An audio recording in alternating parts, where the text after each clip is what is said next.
नमस्कार दोस्तों, कैसे हैं आप। तो स्वागत है एक बार फिर आपका भगवत गीता क्लास में। उम्मीद है कि आप भगवत गीता को हर रोज़ पढ़ रहे हैं और पुरुषोत्तम योग जो है, जिसे सबसे इम्पॉर्टेंट माना जाता है पुरुषोत्तम मंत्र में पढ़ना, उसे आपने साथ साथ पढ़ा। पढ़ना इम्पॉर्टेंट है, मैं आपको बार बार बोलती हूँ कि पढ़ना इम्पॉर्टेंट है, सुनना तो ठीक है।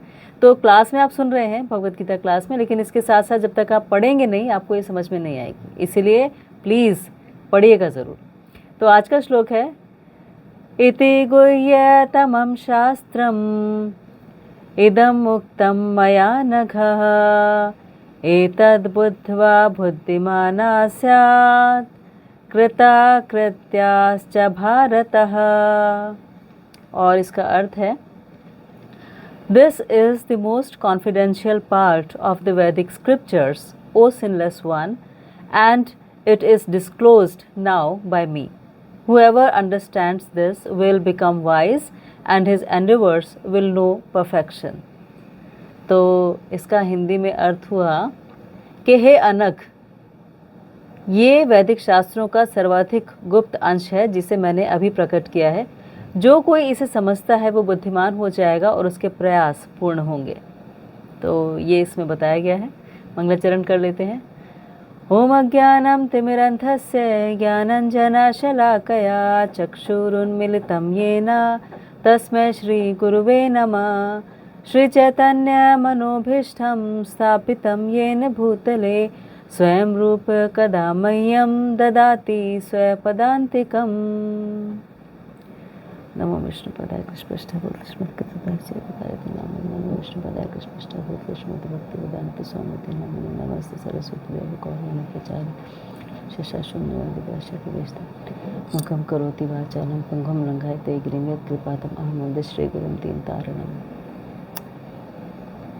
तो जब भी आप पढ़ें प्लीज़ मंगलाचरण करके पढ़िएगा, क्योंकि मंगलाचरण का मतलब ये होता है कि जिनसे हम सीखते हैं, जो हमारे मेंटोर्स हैं, जो हमारे टीचर्स हैं, उनको हम याद करके शुरू करते हैं। कुछ तो ज़्यादा अच्छी तरह से उसे समझ पाते हैं, क्योंकि उनकी ब्लेसिंग्स, उनकी विशेस हमारे साथ होती हैं। तो कभी भी ये बात नहीं भूलनी चाहिए, क्योंकि कोई भी ज्ञान हमारा अपना नहीं है।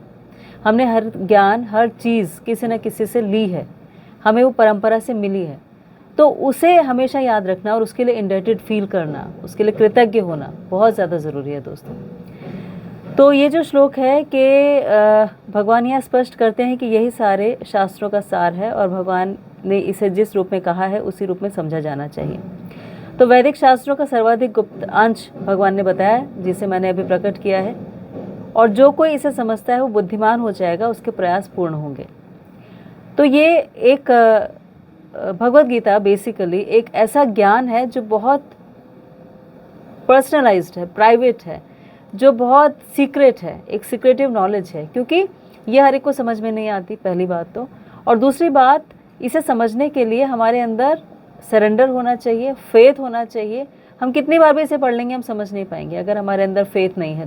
तो फेथ होना बहुत ज़रूरी है और भगवान यही यहाँ पर बता रहे हैं कि इसे मैंने प्रकट किया है। और जब हम इसे समझ जाते हैं, हमें पता लग जाता है, तो फिर हम बुद्धिमान हो जाते हैं, हमारे प्रयास पूर्ण होते हैं, यानी इंटेलिजेंस आ जाती है। कि इंटेलिजेंस मीन्स कि ये सब्जेक्ट मैटर्स जो हमें इस भौतिक संसार से, इस भव सागर से बाहर निकाल सकते हैं, वो रियल इंटेलिजेंस है। कि जैसे हम जेल में हैं, तो जेल के अंदर ही रह के अच्छा खाना खाना, अच्छा पीना, आहार, निद्रा, भय, मैथुन, ये 4 चीज़ें अच्छी तरह से कर लेना, लेकिन रहना जेल में, तो ये कोई इंटेलिजेंस नहीं है। इंटेलिजेंस ये है कि ये जो जेल है, ये आपका परमानेंट घर तो है नहीं, तो इससे बाहर कैसे निकला जाए, उसके बारे में सोचना इंटेलिजेंस है। नहीं तो वहीं रहकर आप जो भी कर रहे हैं वो तो कर ही रहे हैं, वो तो वहाँ रहना है ही है। लेकिन कोई भी ऐसे रहना नहीं चाहता है, एक कन्फाइंड जगह पे रहना नहीं चाहता। तो ये जो भौतिक संसार है, भगवत गीता में बताया गया है कि ये भी वही कन्फाइंड संसार है, जिससे बाहर निकालने के लिए भगवान ने सीक्रेटिव नॉलेज दी, जो सेक्शन जो चैप्टर 15 में हमने देखी। अब कई बार जैसे हम ये सोचते हैं कि भगवान जो है वो है कि नहीं, पहला तो यही प्रश्न है। या भगवान है तो पूरी भगवत गीता में वो कहीं पे भी मतलब अपने आप को रिवील नहीं करते हैं ठीक से, या ठीक से बताते नहीं हैं। या हमारी लाइफ में अगर हम कहते हैं वो जठराग्नि भी हैं, वो बाहर भी हैं, वो परमात्मा भी हैं, तो हम कैसे मान लें कि हमारे डिसीजंस, हमारे एक्शंस, हमारे सारी चीज़ें जो हैं वो भगवान की मर्ज़ी से हो रही हैं, भगवान उसमें पार्टिसिपेट कर रहे हैं, हम डायरेक्ट कर रहे हैं। तो जैसे कभी आप अगर मूवी देखने गए हैं और मूवी में आपने देखा होगा कि एक्टर्स हैं, एक्ट्रेसेस हैं, इतना सारा सेट है, कॉस्ट्यूम्स हैं, इतने सारे जो एक्स्ट्रा स्टार्स हैं वो हैं, को स्टार्स हैं, सब कुछ है, गाने हैं, फिल्म स्टोरी है, एक पूरी एक स्टोरी लाइन है, एक स्क्रिप्ट है, म्यूज़िक है, सब कुछ है। लेकिन वो पूरी मूवी में कहीं पे भी हमें डायरेक्टर दिखाई नहीं देता। तो क्या हम इससे ये समझें कि ये जो मूवी तो है उसको तो एक्सेप्ट कर रहे हैं, लेकिन किसी ने बनाई है, इस पे हम क्वेश्चन मार्क लगा देते हैं। तो कोई डायरेक्टर, कोई प्रोड्यूसर तो मूवी का होगा, बेशक वो दिखाई नहीं दे रहा, लेकिन है, हम इस बात को एक्सेप्ट करते हैं। एक हम बुक पढ़ते हैं, एक बेस्ट सेलर बुक है, हमें बहुत पसंद आती है, हम कहते हैं कि बुक तो अच्छी है लेकिन इसमें कहीं राइटर तो दिखाई नहीं दे रहा, तो राइटर तो है जिसने लिखा है। तो वही ज्ञान भगवान ने यहाँ पर दिया कि जो ये पूरा वर्ल्ड है जिसमें हम जी रहे हैं वो एक रिफ्लेक्शन है, जो स्पिरिचुअल वर्ल्ड है उसका रिफ्लेक्शन है। और वो एक ट्री, अश्वत्थ वृक्ष की, जो पहला श्लोक था उसमें बताया था अश्वत्थ वृक्ष की तरह है ये भौतिक संसार, उसके रिफ्लेक्शन की तरह इनफैक्ट, कि अश्वत्थ वृक्ष तो है आध्यात्मिक जगत में, उसकी रिफ्लेक्शन ये है। और इस अश्वत्थ वृक्ष पे, यानी एक बड़ का पेड़ है जिसकी जड़ें नीचे से ऊपर भी जा रही हैं, ऊपर से नीचे भी आ रही हैं, पेड़ हैं, पत्तियां हैं, और वो इतना फैला हुआ है, इतना विस्तृत है कि हमें पता नहीं वो कहाँ से शुरू हुआ होगा। तो एक ऐसा पेड़ है ये पूरा का पूरा जीवन हमारा, पूरा का पूरा वर्ल्ड ऐसा है। और उसी में हम अलग अलग तरह से रहते हैं, कभी हम ऊपर की डाली पे होते हैं, कभी नीचे की डाली पे होते हैं, कभी फूलों के पास होते हैं, कभी टहनियों के पास होते हैं, कभी जड़ के पास होते हैं, लेकिन हम ट्रैवल करते रहते हैं हर जगह। तो उससे बाहर फिर भगवान ने बताया इसमें कि ये तो वृक्ष है, इसकी जड़ें, शाखाएं ऐसी हैं, इसे पोषित करते हैं प्रकृति के 3 गुण, यानी सतोगुण, रजोगुण, तमोगुण। तो वो उससे ये नरिश होता है पेड़, और उसी से हमारे कर्म बनते हैं। कर्म के हिसाब से हम कभी ऊंची डाली पे जाते हैं, कभी नीची डाली पे जाते हैं, सब कुछ करते हैं। फिर भगवान अगले श्लोकों में ही बताते हैं कि ये तो ठीक है, वृक्ष है और ऐसा है और इतना कॉम्प्लिकेटेड है, इतना मेस्ड अप है, उससे अब उससे बाहर निकलना हमारा पर्पस होना चाहिए, जो इस चैप्टर में बताया गया है कि इससे बाहर कैसे निकला जाए। तो बजाय ये क्वेश्चन करने के कि भगवान है या नहीं, ये क्वेश्चन करने के कि हम उनमें जाके मिलेंगे या नहीं मिलेंगे, क्वेश्चन ये करना चाहिए कि ये जो एंटेंगल्ड लाइफ है, जो इतने सारे दुख हैं, जो इतनी सारी परेशानियां हैं, जो इतना कॉम्प्लिकेशंस है, जो जन्म, मृत्यु, जरा, व्याधि, 4 व्याधियां हमारी हैं, 4 दुख हैं, यानी birth, death, old age and disease, ये 4 हमारी प्रॉब्लम है। और इसके अलावा 3 प्रॉब्लम्स और हैं जिन्हें कहते हैं आदि भौतिक दुख, आध्यात्मिक दुख और आदि दैविक दुख। यानी जैसे सुनामी आ गई, ये एक दुख हो गया, या हमारा जो पड़ोसी है वो हमें बहुत तंग करता है, हमारा बॉस बहुत तंग कर देता है, हम बहुत वहाँ पे मेंटली हैरेस होते हैं, ये एक दुख है। हमें अंदर से हमारे इतने सारे ओवर थिंकिंग या डिप्रेशन, एंजाइटी, ये सब चलता रहता है, ये आध्यात्मिक क्लेश है। तो ये सारी प्रॉब्लम्स से बाहर निकला कैसे जाए, क्योंकि हमारी नेचर ये नहीं है कि हम इन प्रॉब्लम्स में जिएं, हमारी नेचर है कि हमें ब्लिसफुल रहना है, खुश रहना है, और इसमें कोई बुराई नहीं है अगर हम ऐसा चाहते हैं, और हम करते ही वो हैं जिसमें हम खुश रहें। हम अच्छी पढ़ाई करते हैं कि खुश रहें, हम अच्छी जगह शादी करते हैं कि खुश रहें, हमारे जो बच्चे होते हैं उन्हें अच्छा पढ़ाना चाहते हैं कि खुश रहें, हम कहीं घूमने जाते हैं कि खुश रहें, हम लाखों रुपया खर्च कर देते हैं कहीं पे कोई डेस्टिनेशन वेडिंग करने के लिए, पर्पस यही होता है खुश रहें। हम एक दाल जो घर में मुश्किल से 50 रुपये में बन जाती होगी, उसके 500 रुपये किसी 5 स्टार होटल में जाके दे आते हैं। क्यों? क्योंकि हम पैसे दाल के नहीं दे रहे हैं, हम पैसे दे रहे हैं अपनी खुशी के, कि वो जो एम्बियंस है, वो जो ऑरा है, वो जो एक रिस्पेक्ट मिलती है वहाँ जाके, वो एक जो स्टैंडर्ड हमें लगता है अपना, वो सारी चीज़ों के हम पैसे देते हैं क्योंकि इससे हमें खुशी मिलती है। तो जब सब कुछ हम खुशी के लिए कर रहे हैं तो भगवान ये रास्ता दिखाते हैं इस चैप्टर में, पूरा का पूरा जो हमने पढ़ा 15 चैप्टर, कि अल्टीमेट हैप्पीनेस कहाँ पर है। फिर भगवान इसी में ही बताते हैं, ना तद्भास्यते सूर्यो ना शशांको न पावका नयत गत्वा न निवर्तन्ते तद्धामम परमम मम, कि मेरा धाम ऐसा है जो डार्क प्लैनेट नहीं है। Earth is a dark planet, क्योंकि यहाँ पर सूर्य की रोशनी चाहिए होती है, सूर्य की रोशनी उधार मिलती है अर्थ को, तो वो चमकती है, उसमें लाइट होती है। अदरवाइज जब सूर्य छिप जाते हैं तो पृथ्वी जो है वो बिल्कुल अंधकार में हो जाती है। तो बेसिक नेचर इस प्लैनेट की है अंधकार में। लेकिन भगवान इसी चैप्टर में बताते हैं कि अगर आपको खुशी चाहिए, आपको लाइट चाहिए, आपको रोशनी चाहिए, आपको सब कुछ चाहिए, तो ना तद्भास्यते सूर्य ना शशांको न पावका, कि मेरा धाम ऐसा है जहाँ पर ना सूर्य की रोशनी की ज़रूरत है, ना चंद्रमा की, ना अग्नि की, वो सेल्फ इल्यूमिनेटेड है, वो अपने आप में ही प्रकाशमान है और वहाँ जाकर आपको लौटना नहीं पड़ता। अर्थ पे हम यहाँ पर रहते हैं तो हमें लौट के आना पड़ता है। हम एक बार मरेंगे, फिर हम कुछ और बन के आएंगे, फिर हम कुछ और तरह से मरेंगे, फिर कुछ और बन के आएंगे। तो ये चक्र हमारा चलता रहता है। लेकिन इससे बाहर निकलने का तरीका भगवान यहाँ पर इस पूरे के पूरे चैप्टर में हमें बताते हैं और यही गुह्यतम ज्ञान है जो भगवान यहाँ पर कह रहे हैं कि ये वैदिक शास्त्रों का सर्वाधिक गुप्त अंश है जिसे मैंने अभी प्रकट किया, और जो इसे समझ जाएगा वो बुद्धिमान हो जाएगा और उसके प्रयास पूर्ण होंगे। तो हमें क्यों समझना है? क्योंकि हमें बुद्धिमान होना है। बुद्धिमान मतलब इंटेलिजेंट होना है। इंटेलिजेंट मतलब उस चीज़ के लिए टाइम इन्वेस्ट करना है जो परमानेंट है। अगर हम टेम्परेरी चीज़ों के लिए टाइम इन्वेस्ट करते रहेंगे तो फिर हमें कुछ नहीं मिलेगा। तो फेथ सबसे इम्पॉर्टेंट, प्लस फेथ के हिसाब से फिर उस पर अमल करना, दोनों चीज़ें इंपॉर्टेंट है। फेथ इसलिए इम्पॉर्टेंट है क्योंकि अगर फेथ नहीं हुआ तो फिर जो भी हम करेंगे वो हम हाफ हार्टेडली करेंगे, आधे मन से करेंगे, अपना हार्ट अपनी सोल उसमें नहीं लगाएंगे, और जब नहीं लगाएंगे तो रिजल्ट नहीं मिलेंगे, रिजल्ट नहीं मिलेंगे तो फ्रस्ट्रेशन होगी, फ्रस्ट्रेशन होगी तो फिर हम सब कुछ जो हम कर रहे थे वो भी भूल जाएंगे। तो पहला हो गया फेथ और दूसरा हो गया कंसिस्टेंटली उसको फॉलो करना, उसे अप्लाई करना अपनी लाइफ में। एक दिन में नहीं होता, उसके लिए सालों साल लग जाते हैं, लेकिन शुरुआत तो कहीं से करनी पड़ती है। तो शुरुआत करना बहुत ज़्यादा ज़रूरी है कि क्या चीज़ हमारी लाइफ में सबसे इम्पॉर्टेंट है, क्या प्रायोरिटी है। जैसे मान लीजिए हमें पता लग जाए कि मुझे पता लगता है कि मेरी लाइफ का सिर्फ 1 मिनट और बचा है और उसके बाद मुझे मर जाना है, तो मैं इमीडिएटली वो एक काम ऐसा सोचूंगी जो सबसे इम्पॉर्टेंट है, या इमीडिएटली उस इंसान के बारे में सोचूंगी जो मेरी लाइफ में सबसे इम्पॉर्टेंट है, उससे मिलना। तो ऐसे हमें जब ये समझ में आ जाता है कि ये एक्चुअल पाथ है, हमें समझ आता है कि ये एक्चुअल पाथ है और इस पे हमें चलना है, तो हम अपना टाइम वेस्ट करना बंद कर देते हैं। हम समझने लगते हैं कि क्या सही है। हमारे अंदर एक अर्जेंसी क्रिएट हो जाती है कि लाइफ का कोई भरोसा नहीं है, आज हम हैं कल सुबह देखें ना देखें हमें नहीं पता। तो फिर वो काम करो ना जो परमानेंट है, जो हमें करना ही था, जिसके लिए हम यहाँ पर आए थे। तो हम अपने कर्म को सुधारना शुरू करते हैं, हम अपने कर्मों को बेटर करना शुरू कर देते हैं। हमारे कर्म अभी भी अच्छे हैं, लेकिन उनको और अच्छा कैसे किया जाए।